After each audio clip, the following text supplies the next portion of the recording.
Uniform civil code UCC पर BSP की क्या प्रतिक्रिया है, उसके संबंध में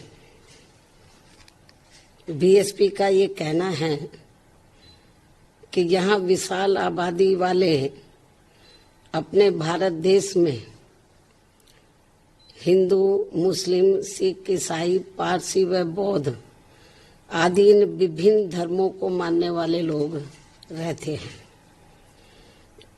जिनके हर मामले में रहन सहन व जीवन शैली आदि के अपने अलग अलग से तौर तरीके, नियम एवं रस्म रिवाजें हैं, जिसे नजरअंदाज नहीं किया जा सकता है। लेकिन वहीं दूसरी तरफ ये बात भी काफी हद तक सोचने वाली है कि यदि यहाँ सभी धर्मों के मानने वाले लोगों पर हर मामले में एक समान कानून लागू होता है तो उससे देश कमजोर नहीं बल्कि मजबूती होगा।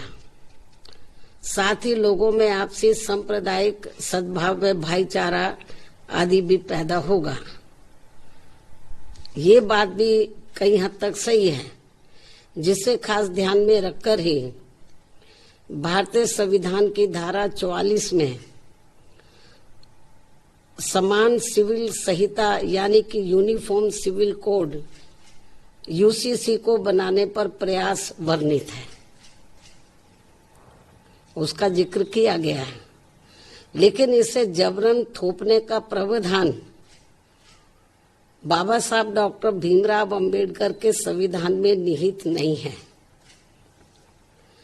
और इसके लिए जागरूकता व आम सहमति को श्रेष्ठ माना गया है, जिस पर अमल न करके अब इसकी आड़ में संकीर्ण स्वार्थ की राजनीति करना देश हित में सही नहीं है, जो इस समय की जा रही है। क्योंकि संविधान की धारा 44 में तो समान सिविल संहिता बनाने का प्रयास तो वर्णित है, लेकिन इसे थोपने का नहीं। इसलिए इन सब बातों को खास ध्यान में रखकर ही तब फिर बीजेपी को देश में यूसीसी को लागू करने के लिए कोई कदम उठाना चाहिए था। इसके साथ ही यहाँ मैं ये भी कहना चाहूंगी कि हमारी पार्टी समान सिविल संहिता यानी कि यूसीसी को लागू करने के विरुद्ध नहीं है, बल्कि भाजपा व इनकी सरकार के इसको देश में लागू करने के तौर तरीकों से सहमत नहीं है।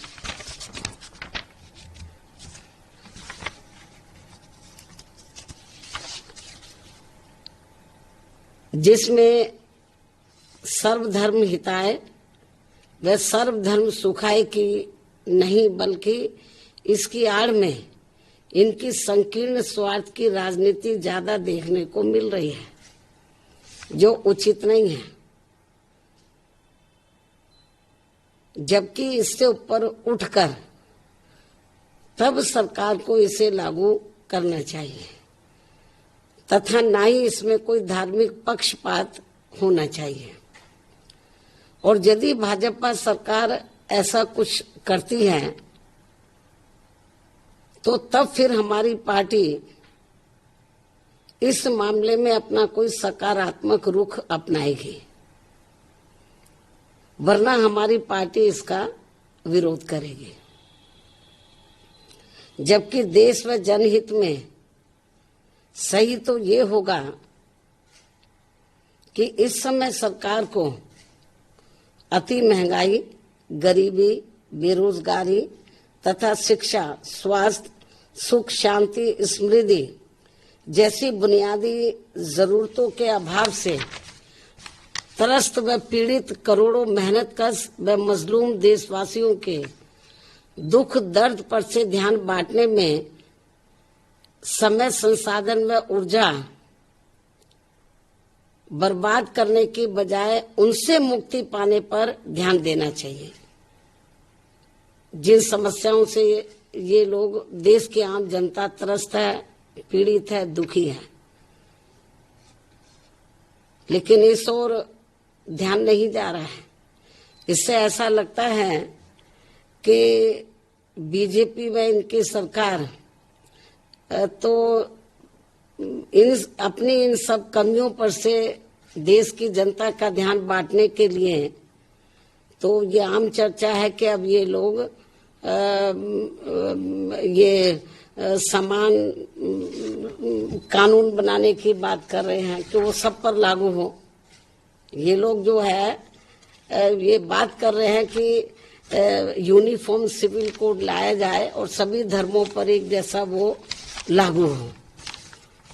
तो इससे कुछ ये भी आम चर्चा है लोगों में कि जो इस समय जो प्रमुख समस्याएं हैं जिनका मैंने जिक्र किया है, तो उसकी तरफ सरकार का ध्यान नहीं जा रहा है। इससे लोगों में ये आम चर्चा है कि अपनी इन कमियों पर जनता का ध्यान डाइवर्ट करने के लिए, बांटने के लिए ये लोग यूनिफॉर्म सिविल कोड की बात कर रहे हैं कि इसको लाया जाएगा। तो लेकिन मैंने बताया कि हमको इसके खिलाफ नहीं है, लेकिन इस बात को भी ध्यान में रखकर चलना चाहिए कि अपने देश में विभिन्न धर्मों को मानने वाले लोग रहते हैं, उनके अपने रस्म रिवाज है, उनकी अपनी कार्यशैली है, जन्म से लेकर मृत्यु तक उनके अपने अलग से तौर तरीके हैं। तो जब ये कानून बनाए, इन सब चीजों को भी इनको ध्यान में रखकर चलना चाहिए। तो ये भी मेरा इनको ये कहना है, बीजेपी को, इनकी केंद्र की सरकार को। इस खास सलाह के साथ ही अब मैं अपनी बात यही समाप्त करती हूँ। धन्यवाद। जय भीम व जय भारत।